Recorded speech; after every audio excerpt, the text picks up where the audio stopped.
Hello friend, स्वागत है आपका अपने चैनल आज क्लास में। आज की इस वीडियो में मैट्रिक बोर्ड परीक्षा 2021 के लिए सामाजिक विज्ञान का एक मॉडल पेपर सोल्व करेंगे।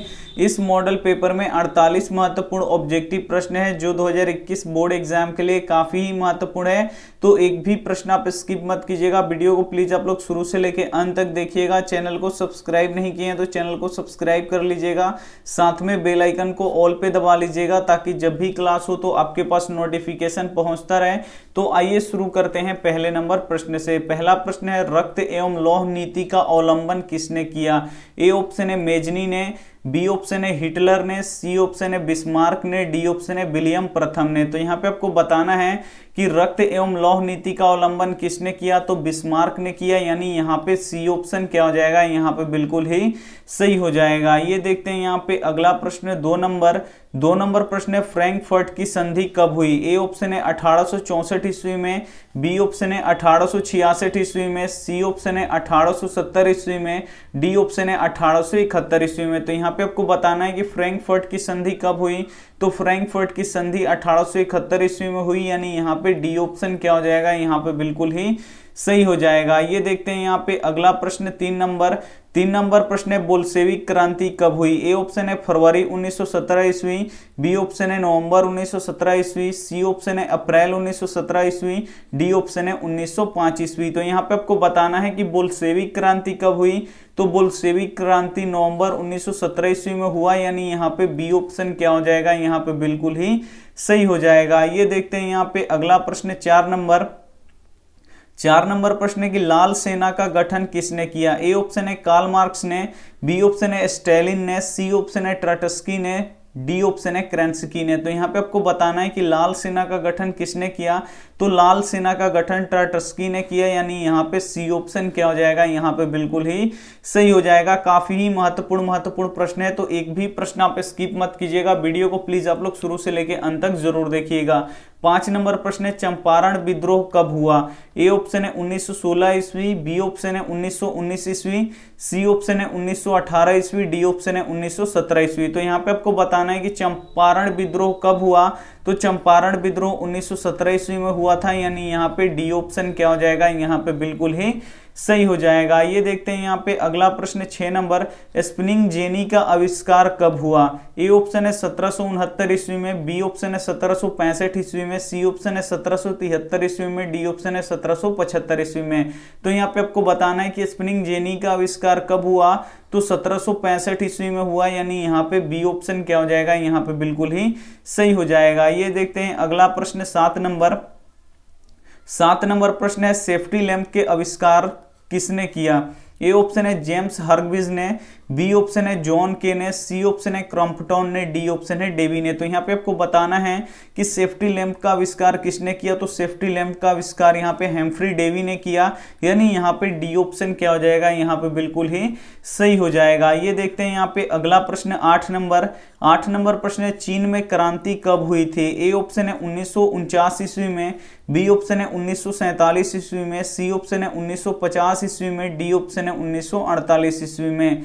तो यहाँ पे आपको बताना है कि चीन में क्रांति कब हुई थी, तो 1949 ईस्वी में हुई थी, यानी यहाँ पे ए ऑप्शन क्या हो जाएगा, यहाँ पे बिल्कुल ही सही हो जाएगा। ये देखते हैं यहाँ पे अगला प्रश्न है, आप देखिए 9 नंबर प्रश्न है, महात्मा गांधी ने किस पत्रिका का संपादन किया? ए ऑप्शन है कॉमनवेल्थ का, बी ऑप्शन है यंग इंडिया का, सी ऑप्शन है बंगाली का, डी ऑप्शन है बिहारी का। तो यहाँ पे आपको बताना है कि महात्मा गांधी ने किस पत्रिका का संपादन किया, तो यंग इंडिया पत्रिका का संपादन किया, यानी यहाँ पे बी ऑप्शन क्या हो जाएगा, यहाँ पे बिल्कुल ही सही हो जाएगा। ये देखते हैं यहाँ पे अगला प्रश्न यहाँ पे देखिए, पहले विश्व बाजार के रूप में कौन सा शहर उभर कर आया? ए ऑप्शन है अलेक्जेंड्रिया, बी ऑप्शन है दिलमुन, सी ऑप्शन है मैनचेस्टर, डी ऑप्शन है बहरीन। तो यहाँ पे आपको बताना है कि पहले विश्व बाजार के रूप में कौन सा शहर उभर कर आया, तो अलेक्जेंड्रिया आया, यानी यहाँ पे ए ऑप्शन क्या हो जाएगा, यहाँ पे बिल्कुल ही सही हो जाएगा। ये देखते हैं यहाँ पे अगला प्रश्न, 11 नंबर प्रश्न है, मरुस्थलीय मृदा का विस्तार निम्न में से कहाँ है? ए ऑप्शन है उत्तर प्रदेश में, बी ऑप्शन है राजस्थान में, सी ऑप्शन है कर्नाटक में, डी ऑप्शन है महाराष्ट्र में। तो यहाँ पे आपको बताना है कि मरुस्थलीय मृदा का विस्तार निम्न में से कहाँ है, तो राजस्थान में है, यानी यहाँ पे बी ऑप्शन क्या हो जाएगा, यहाँ पे बिल्कुल ही सही हो जाएगा। ये देखते हैं अगला प्रश्न 12 नंबर प्रश्न है, सुपानी कृषि किस राज्य में प्रचलित है? ए ऑप्शन है बिहार का मैदानी क्षेत्र में, बी ऑप्शन है उत्तराखंड में, सी ऑप्शन है हरियाणा में, डी ऑप्शन है पंजाब में। तो यहाँ पे आपको बताना है कि सुपानी कृषि किस राज्य में प्रचलित है, तो ये उत्तराखंड में प्रचलित है, यानी यहाँ पे बी ऑप्शन क्या हो जाएगा, यहाँ पे बिल्कुल ही सही हो जाएगा। काफी ही महत्वपूर्ण प्रश्न है, तो एक भी प्रश्न आप स्किप मत कीजिएगा, वीडियो को प्लीज आप लोग शुरू से लेके अंत तक जरूर देखिएगा। ये देखते हैं यहाँ पे अगला प्रश्न यहाँ पे देखिए 13 नंबर प्रश्न है, जूट किस जलवायु का पौधा है? ए ऑप्शन है शीत जलवायु का, बी ऑप्शन है शीत और आर्द्र जलवायु का, सी ऑप्शन है उष्ण और आर्द्र जलवायु का, डी ऑप्शन है उष्ण जलवायु का। तो यहाँ पे आपको बताना है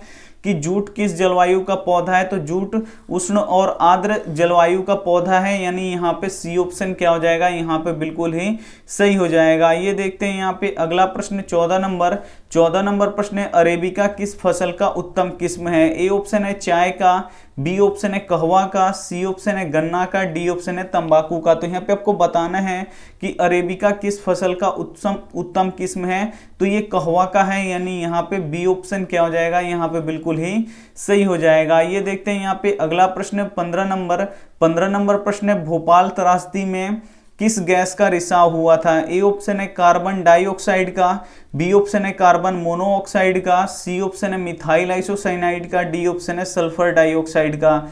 तो यहाँ पे आपको बताना है भोपाल त्रासदी में किस गैस का रिसाव हुआ था, तो मिथाइल आइसोसाइनाइड का यहाँ पे क्या हुआ था, रिसाव हुआ था, यानी यहाँ पे सी ऑप्शन क्या हो जाएगा, यहाँ पे बिल्कुल ही सही हो जाएगा। ये देखते हैं यहाँ पे अगला प्रश्न यहाँ पे देखिए 16 नंबर प्रश्न है, निम्नलिखित में से कौन खरीफ फसल है? इसमें से आपको पहचानना है कि कौन खरीफ फसल है। ए ऑप्शन है गेहूं, बी ऑप्शन है सरसों, सी ऑप्शन है चावल, डी ऑप्शन है मटर। तो यहाँ पे आपको बताना है कि निम्न में से कौन खरीफ फसल है। तो यहाँ पे देखिए जो चावल है, चावल कैसा फसल है, खरीफ फसल है, यानी यहाँ पे सी ऑप्शन क्या हो जाएगा, यहाँ पे बिल्कुल ही सही हो जाएगा। ये देखते हैं यहाँ पे अगला प्रश्न 17 नंबर प्रश्न है, पक्की सड़कों की लंबाई की दृष्टिकोण से प्रथम स्थान कौन सा राज्य है? प्रथम स्थान पर कौन सा राज्य है? ए ऑप्शन है बिहार, बी ऑप्शन है महाराष्ट्र, सी ऑप्शन है तमिलनाडु, डी ऑप्शन है केरल। तो यहाँ पे आपको बताना है कि पक्की सड़कों की लंबाई की दृष्टि से प्रथम स्थान पर कौन सा राज्य है,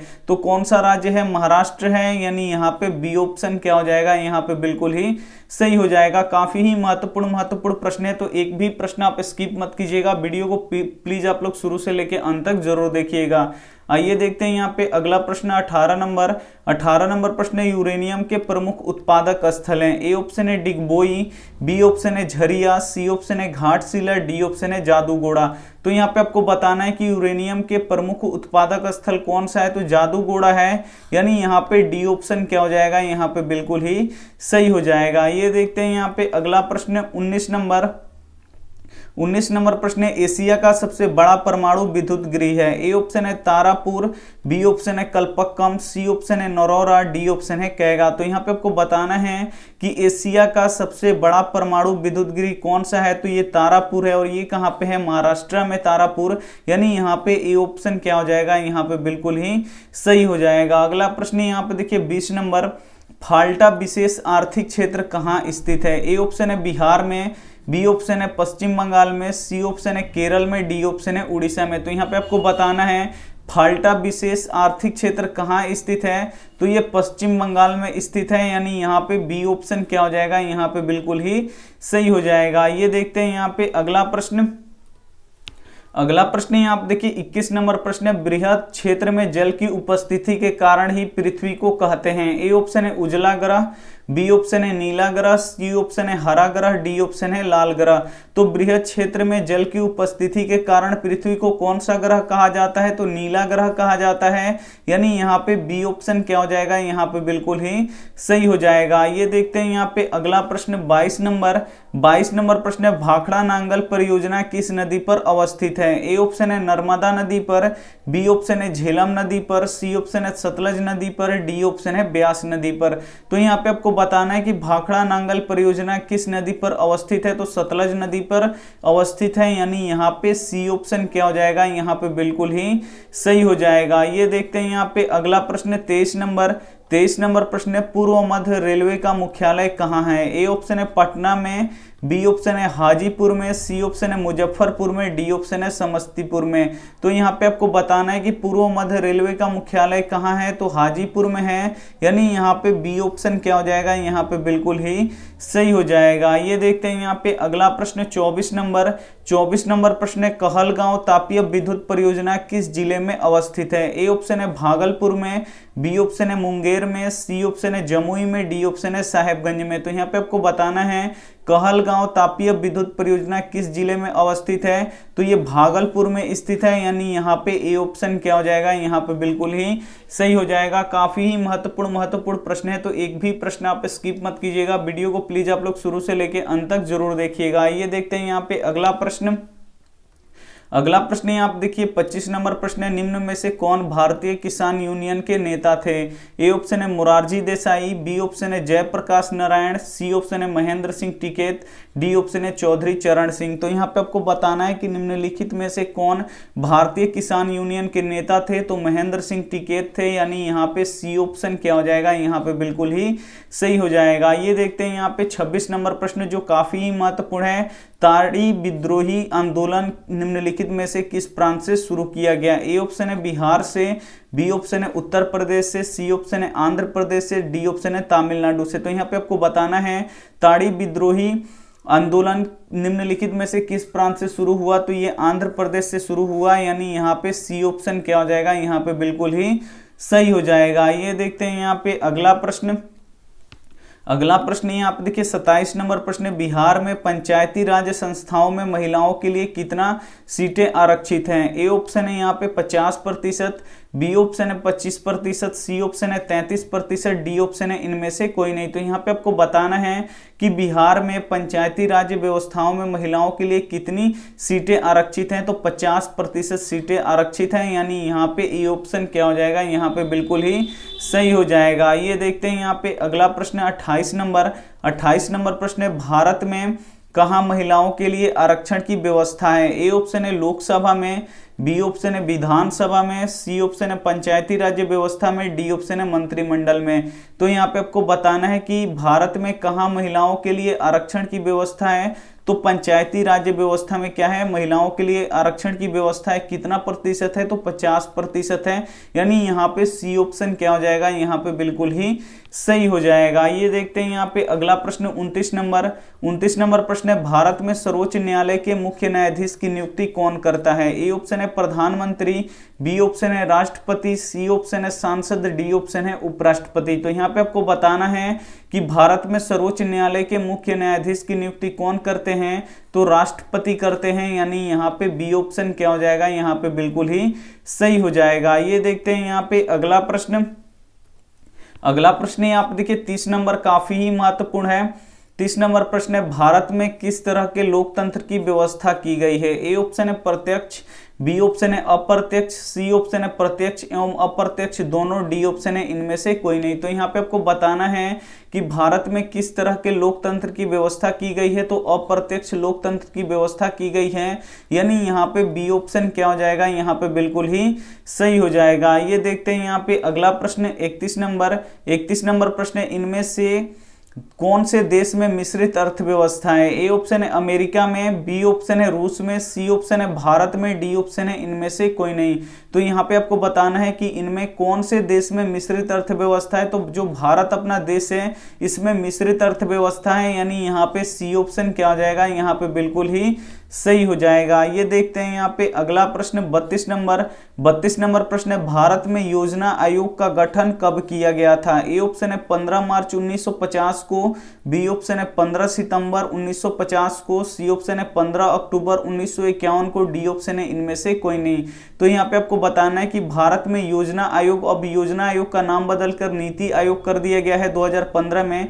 तो जो योजना आयोग का गठन हुआ था वो कब किया गया था आपको बताना है, तो ये 15 मार्च 1950 में किया गया था, यानी यहाँ पे ए ऑप्शन क्या हो जाएगा, यहाँ पे बिल्कुल ही सही हो जाएगा। काफी ही महत्वपूर्ण प्रश्न है, तो एक भी प्रश्न आप स्किप मत कीजिएगा। वीडियो को प्लीज आप लोग शुरू से लेकर अंत तक देखिएगा, और इसमें से जो भी प्रश्न आपको याद ना हो तो उसे आप लोग नोटबुक पे लिख के जरूर याद कर लीजिएगा। ये देखते हैं यहाँ पे अगला अगला प्रश्न है 33 नंबर, भारत में उपभोक्ता संरक्षण अधिनियम की घोषणा कब हुई?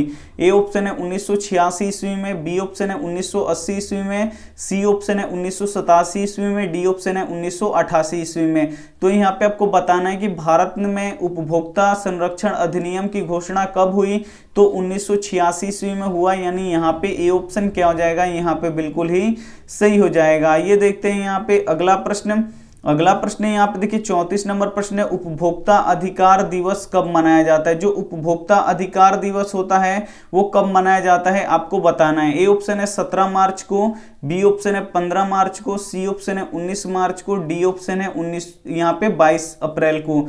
तो यहाँ पे आपको बताना है कि उपभोक्ता अधिकार दिवस कब मनाया जाता है। तो ये 15 मार्च को मनाया जाता है, यानी यहाँ पे बी ऑप्शन क्या हो जाएगा, यहाँ पे बिल्कुल ही सही हो जाएगा। ये देखते हैं यहाँ पे अगला प्रश्न 35 नंबर प्रश्न है, भारत में आर्थिक सुधार आरंभ हुआ, यानी भारत में जो आर्थिक सुधार हुआ वो कब शुरू हुआ? ए ऑप्शन है 1991 ईस्वी में, बी ऑप्शन है 1990 ईस्वी में, सी ऑप्शन है 1992 ईस्वी में, डी ऑप्शन है 1993 ईस्वी में। तो यहाँ पे आपको बताना है कि भारत में आर्थिक सुधार कब आरंभ हुआ, यानी कब शुरू हुआ। तो 1991 ईस्वी में शुरू हुआ, यानी यहाँ पे ए ऑप्शन क्या हो जाएगा, यहाँ पे बिल्कुल ही सही हो जाएगा। 36 नंबर प्रश्न देखिए काफी ही महत्वपूर्ण है, बाजार व्यवस्था का महत्वपूर्ण अंग है। ए ऑप्शन है उपभोग, बी ऑप्शन है ब्याज, सी ऑप्शन है संपत्ति, डी ऑप्शन है जमीन। तो यहाँ पे आपको बताना है कि बाजार व्यवस्था का महत्वपूर्ण अंग कौन सा है? तो उपभोग है, यानी यहाँ पे ए ऑप्शन क्या हो जाएगा, यहाँ पे बिल्कुल ही सही हो जाएगा। काफी ही महत्वपूर्ण प्रश्न है, तो एक भी प्रश्न आप स्किप मत कीजिएगा, वीडियो को प्लीज आप लोग शुरू से लेके अंत तक जरूर देखिएगा। ये देखते हैं यहाँ पे अगला प्रश्न 37 नंबर प्रश्न है कि भारत में सेवा क्षेत्र को सामान्यतः कितने क्षेत्रों में बांटा जा सकता है? ए ऑप्शन है 2, बी ऑप्शन है 4, सी ऑप्शन है 6, डी ऑप्शन है 8। जो सेवा क्षेत्र होता है, सेवा क्षेत्र को तृतीय क्षेत्र भी कहा जाता है, उस सेवा क्षेत्र को सामान्यतः कितने भागों में बांटा जा सकता है आपको बताना है। तो सामान्यतः 2 भागों में बांटा जा सकता है, यानी यहाँ पे ए ऑप्शन क्या हो जाएगा, यहाँ पे बिल्कुल ही सही हो जाएगा। ये देखते हैं यहाँ पे 38 नंबर प्रश्न। 38 नंबर प्रश्न है, निम्नलिखित में से कौन प्राकृतिक आपदा है? ए ऑप्शन है आग लगाना, बी ऑप्शन है बम विस्फोट, सी ऑप्शन है रासायनिक दुर्घटनाएं, डी ऑप्शन है भूकंप। तो यहाँ पे आपको बताना है कि निम्नलिखित में से कौन प्राकृतिक आपदा है। तो जो ये भूकंप है ये क्या है, प्राकृतिक आपदा है, यानी यहाँ पे डी ऑप्शन क्या हो जाएगा, यहाँ पे बिल्कुल ही सही हो जाएगा। आग लगना, बम विस्फोट और रासायनिक दुर्घटना ये कैसी आपदा है? तो मानवकृत आपदा है, तो इसे भी आप लोग याद रखिएगा। ये देखते हैं यहाँ पे 39 नंबर प्रश्न। 39 नंबर प्रश्न है, यहाँ पे देखिए किस देश को भूकंपों एवं ज्वालामुखियों का देश कहा जाता है? ए ऑप्शन है जापान को, बी ऑप्शन है चीन को, सी ऑप्शन है भारत को, डी ऑप्शन है बांग्लादेश को। तो यहाँ पे आपको बताना है कि किस देश को भूकंपों एवं ज्वालामुखियों का देश कहा जाता है। तो जो जापान है इसको भूकंपों और ज्वालामुखियों का देश कहा जाता है, यानी यहाँ पे ए ऑप्शन क्या हो जाएगा, यहाँ पे बिल्कुल ही सही हो जाएगा। ये देखते हैं यहाँ पे अगला प्रश्न। अगला प्रश्न यहाँ पे देखिए 40 नंबर प्रश्न है, नदियों में बाढ़ आने का प्रमुख कारण क्या है? ए ऑप्शन है जल की अधिकता, बी ऑप्शन है नदी की तल में अवसाद का जमाव, सी ऑप्शन है वर्षा की अधिकता, डी ऑप्शन है इनमें से कोई नहीं। तो यहाँ पे आपको बताना है कि नदियों में बाढ़ आने का प्रमुख कारण क्या है? तो वर्षा की अधिकता है, यानी यहाँ पे सी ऑप्शन क्या हो जाएगा, यहाँ पे बिल्कुल ही सही हो जाएगा। ये देखते हैं यहाँ पे अगला प्रश्न 41 नंबर प्रश्न है, वियना कांग्रेस कब हुआ था? ए ऑप्शन है 1815 ईस्वी में, बी ऑप्शन है 1818 ईस्वी में, सी ऑप्शन है 1820 ईस्वी में, डी ऑप्शन है 1848 ईस्वी में। तो यहाँ पे आपको बताना है कि वियना कांग्रेस कब हुआ था? तो वियना कांग्रेस 1815 ईस्वी में हुआ था, यानी यहाँ पे ए ऑप्शन क्या हो जाएगा, यहाँ पे बिल्कुल ही सही हो जाएगा। यहाँ पे देख लीजिए 42 नंबर प्रश्न। 42 नंबर प्रश्न है, राउरकेला लौह इस्पात उद्योग है। ए ऑप्शन है उड़ीसा में, बी ऑप्शन है झारखंड में, सी ऑप्शन है मध्य प्रदेश में, डी ऑप्शन है पश्चिम बंगाल में। तो यहाँ पे आपको बताना है राउरकेला लौह इस्पात उद्योग कहाँ है? तो ये उड़ीसा में है, यानी यहाँ पे ए ऑप्शन क्या हो जाएगा, यहाँ पे बिल्कुल ही सही हो जाएगा। ये देखते हैं यहाँ पे अगला प्रश्न 43 नंबर प्रश्न देखिए काफी महत्वपूर्ण है, दुनिया के कितने देश में सॉरी यहाँ पे देखिए दुनिया के कितने देश संयुक्त राष्ट्र संघ के सदस्य हैं। ए ऑप्शन है 100, बी ऑप्शन है 193, सी ऑप्शन है 200, डी ऑप्शन है 210। तो यहाँ पे आपको बताना है कि दुनिया के कितने देश संयुक्त राष्ट्र संघ के सदस्य हैं। तो 193 देश संयुक्त राष्ट्र संघ के सदस्य हैं, यानी यहाँ पे बी ऑप्शन क्या हो जाएगा, यहाँ पे बिल्कुल ही सही हो जाएगा। ये देखते हैं यहाँ पे अगला प्रश्न 44 नंबर प्रश्न है कि हीराकुंड बांध है। ए ऑप्शन है कर्नाटक में,